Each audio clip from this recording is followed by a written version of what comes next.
আমি হাঁটু ব্যথার জন্য ডাক্তারকে দেখাতে এসেছি। আপনি কি জন্য এসেছেন? আপনার কি অসুবিধা? আমার কোনো রোগ নেই, আমার কোনো অসুবিধা নেই। আমি শুনেছি ডাক্তারবাবু চিকিৎসার জন্য 300 টাকা তো নেয়, কিন্তু ওনার চিকিৎসায় রোগী ভালো না হলে উনি নাকি 1000 টাকা ফেরত দেন। হ্যাঁ, এটা একদম ঠিক শুনেছেন, কিন্তু আজ পর্যন্ত কেউ ওনার কাছ থেকে 1000 টাকা নিতে পারেনি।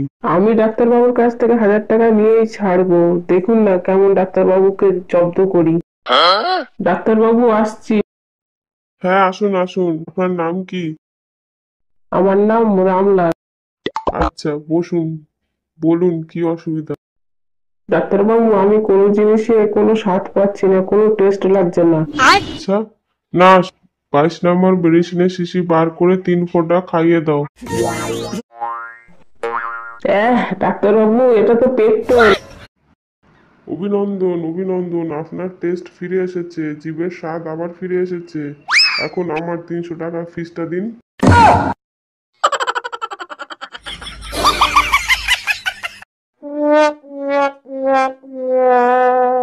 আগের বারে 1000 টাকা তো নিতে পারি, এইবারে নিয়েই ছাড়বো। ডাক্তারবাবুকে এবারে বুদ্ধু বানিয়েই ছাড়বো।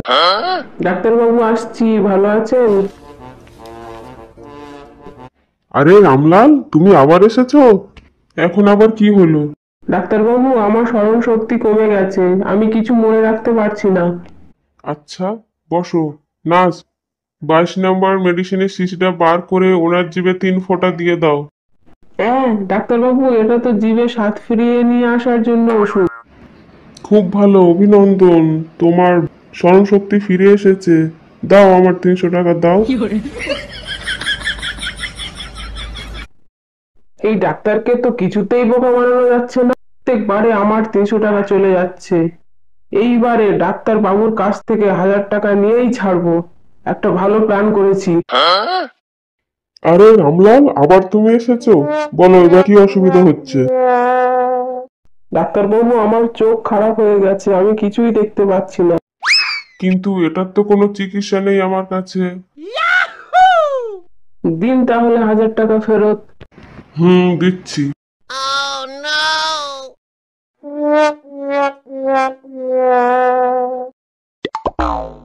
আরে ডাক্তারবাবু, এটা তো 500 টাকার নোট।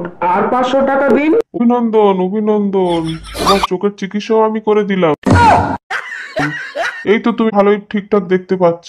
দাও, আমার 300 টাকা দাও।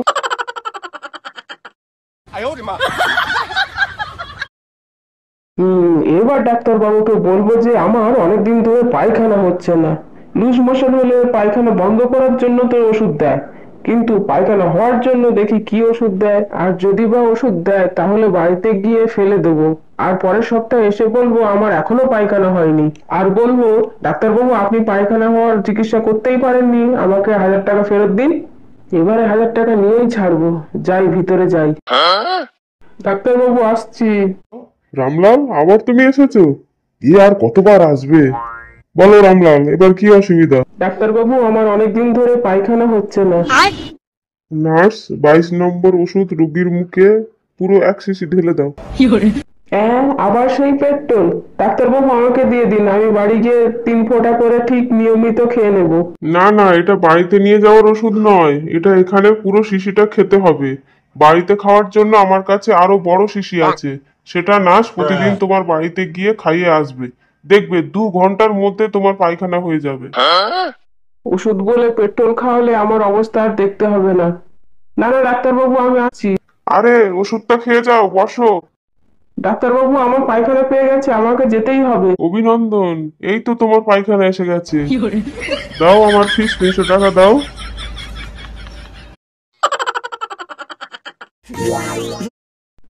শোন, এইবারে তোকে সঙ্গে করে এনেছি, এইবারে দুজনে ডাক্তারকে জব্দ করবই।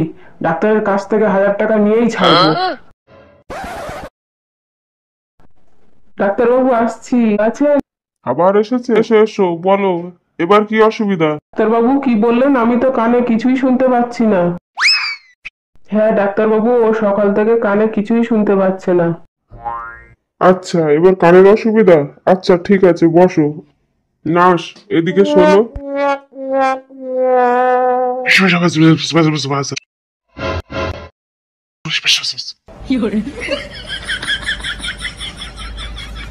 শুনুন, এদিকে আসুন।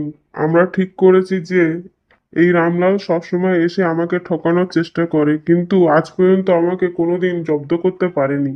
কিন্তু তবুও আশা ছাড়ে না, বারবার এসে আমাদের পরেশানি করে। তাই আমরা ঠিক করেছি ওকে একটা ওষুধ খাইয়ে ওর দুটো পা অচল করে দেব। তাহলে ও আর এখানে আর আসতে পারবে না। আমরা শান্তি পাবো, আমাদের ঝামেলা দূর হবে। এ ভাই ভাই, পা খারাপ হওয়ার আগেই চল, ভালোই ভালোই ঘরে ফিরে যাই, এখান থেকে কেটে পড়ি। অভিনন্দন, অভিনন্দন রামলাল, তোমার কানের চিকিৎসাও আমি করে ফেললাম। এই তো তুমি সবকিছু শুনতে পেয়েছো। আমার ফিসটা এবার দিয়ে যাও। না না, আর কোনোদিন আসবো না।